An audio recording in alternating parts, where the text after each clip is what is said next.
कुछ अच्छी खबर नहीं है आपको सुनाने के लिए। अगर मैं ये कहूँ कि पाकिस्तान 2025 में खुश्क साली का शिकार हो जाएगा तो मैं ये बेजा नहीं कह रहा हूँ। हो सकता है पाकिस्तान में 2025 जो है वो बहुत मुश्किल गुजरे मेरे और आपके लिए, क्योंकि जो मेट्रोलॉजिकल डिपार्टमेंट है उसने एडवाइजरी जारी की है और ये पहली नहीं, ये दूसरी एडवाइजरी उन्होंने जारी की है। मैदानी इलाकों में जो बारिश नहीं हुई है इसकी वजह से खुश्क साली की सूरत हाल में इजाफा हुआ है।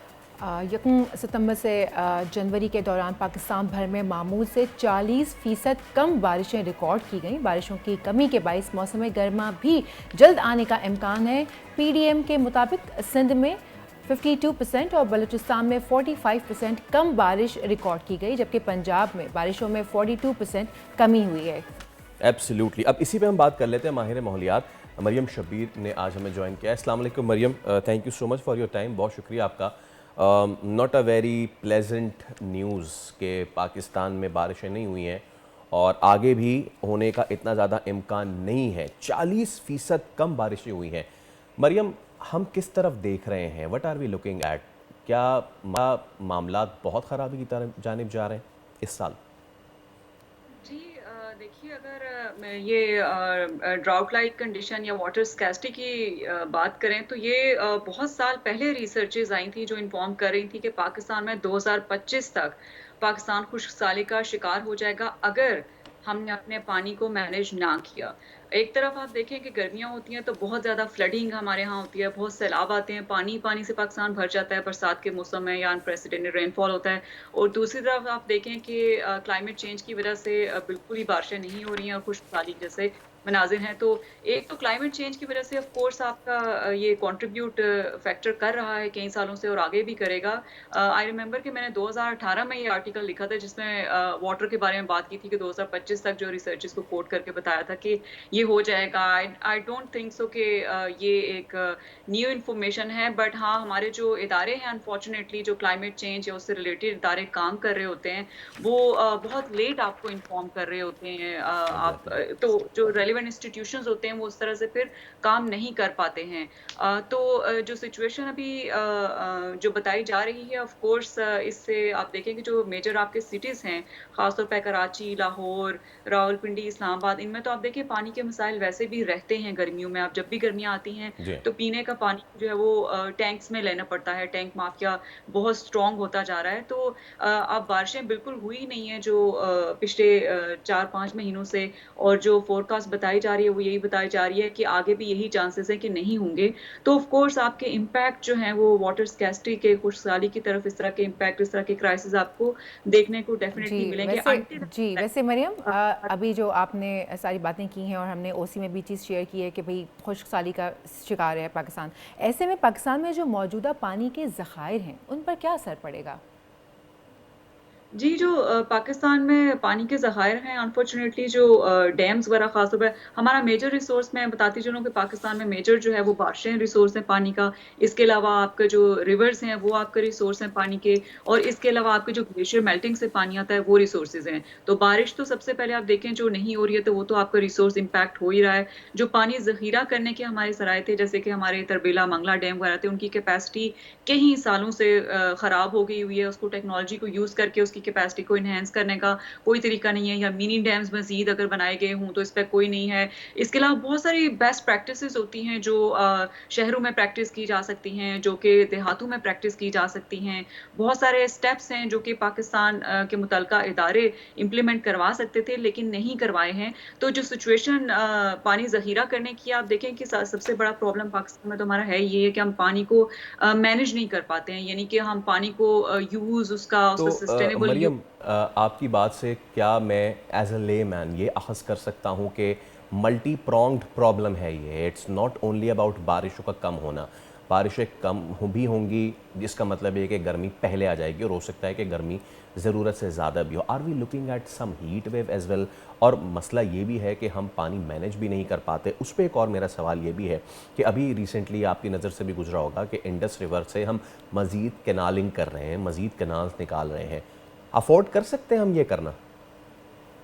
जी, मेरा ख़्याल है कि काफ़ी मुख़्तलिफ़ आपके सवाल थे, लेकिन आई थिंक जो सबसे मेजर हमारा प्रॉब्लम ये है और जो सबसे मेजर चंक हमारे पानी का जाता है, वो हमारे एग्रीकल्चर में जाता है। जी। बहुत ज़्यादा हम एग्रीकल्चर प्रोड्यूसिंग कंट्री हमारा है, तो उसमें पानी का बेतहा इस्तेमाल होता है। किसानों को गाइड करने के लिए जो है हमारे इंस्टीट्यूशंस जो हैं, वो उस तरह काम नहीं करते। आप देखेंगे क्लाइमेट चेंज की वजह से ये जो मौसमों में शिफ्ट आ रहा है, उसी हिसाब से क्रॉप पैटर्न्स में भी शिफ्ट आ रहा है। आप देखें कि जो फसल लगाने और उगने का और काटने का जो टाइमिंग है, उनमें चेंज ऑलरेडी आ चुका हुआ है क्लाइमेट चेंज की वजह से, जो कार्बन डाइऑक्साइड इमिशन की वजह से जो ग्लोबल वार्मिंग है ओवरऑल। और इसके अलावा आप देखें कि इसी हिसाब से जो क्लाइमेट चेंज के हिसाब से जो एग्रीकल्चर एक्सटेंशंस हैं, उनको करना ये चाहिए कि वो किसानों को इस तरह की तरबियत दें कि वो ड्राउट रेजिस्टेंट क्रॉप्स जो है वो उगाना शुरू करें, जो ऐसी वैरायटी इंट्रोड्यूस करवाएं जो कम पानी कंज्यूम करके पैदा कर सकें हम। लेकिन हम वही जो ट्रेडिशनल हमारे मेथड्स हैं, जो साल सदियों से हम वो करते जा रहे हैं, उसी से हम वही फसलें उगा रहे हैं बार-बार, तो उसका इम्पैक्ट ये होता है कि आपके पास पानी कम से कम होता जा रहा है। आपका मेजर सेक्टर एग्रीकल्चर मैंने बताया, फिर आप मल्टी प्रोंग जो आप प्रॉब्लम की बात करें, आप देखेंगे जो सेकंड सेक्टर आपका है, वो आपका इंडस्ट्री है, जो आपका बहुत ज़्यादा पानी इस्तेमाल करता है। और पानी इस्तेमाल करने के बाद जो वेस्ट वाटर प्रोड्यूस होता है, उसको भी वो ट्रीट किए बगैर आपका करता है, तो वो अल्टीमेटली आपके ग्राउंड वाटर को पोल्यूट कर रहा होता है, आपके इंडस रिवर के पानी को पोल्यूट कर रहा होता है। तो इसके अलावा आप फिर देखें जो डोमेस्टिक यूज़ है पानी का बेतहाशा जो है वो लोग इस्तेमाल कर रहे होते हैं, गाड़ियाँ रोज़ लोगों की सुबह को धुल रही होती हैं।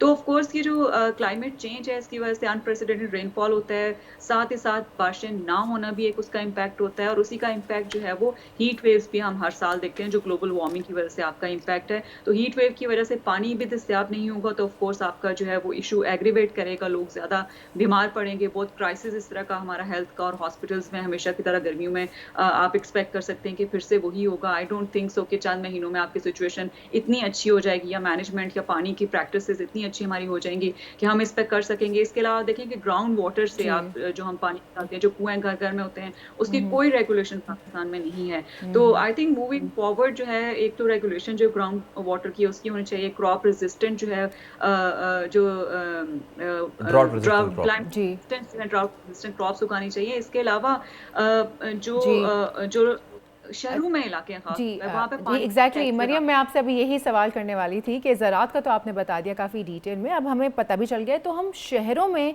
किस तरह से वाटर मैनेजमेंट कर सकते हैं?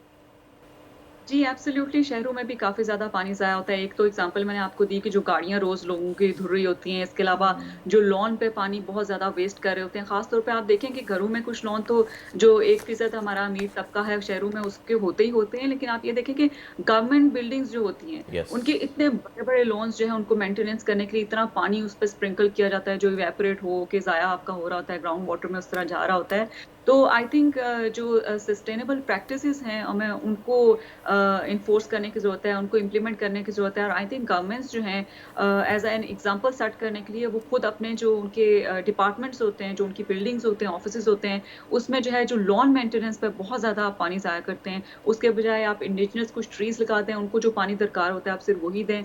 जो ग्रीन ग्रास का कवर एक आर्टिफिशियल मेंटेन करने के लिए आजकल को अगर आपको इमेज चाहिए तो कारपेट्स मिल जाते हैं आर्टिफिशियल, आप वो बिछा लें यानी एस्थेटिक कि सेंस के लिए। हमें मरियम 360 डिग्री इसको पूरा रोटेट करना पड़ेगा अपनी तमाम तर प्रैक्टिस को। आखिर में अगेन एज अ लेमैन हमें ये बताइए कि दो सोर्सेज हैं, बारिश और दूसरा ग्लेशियल मेल्ट।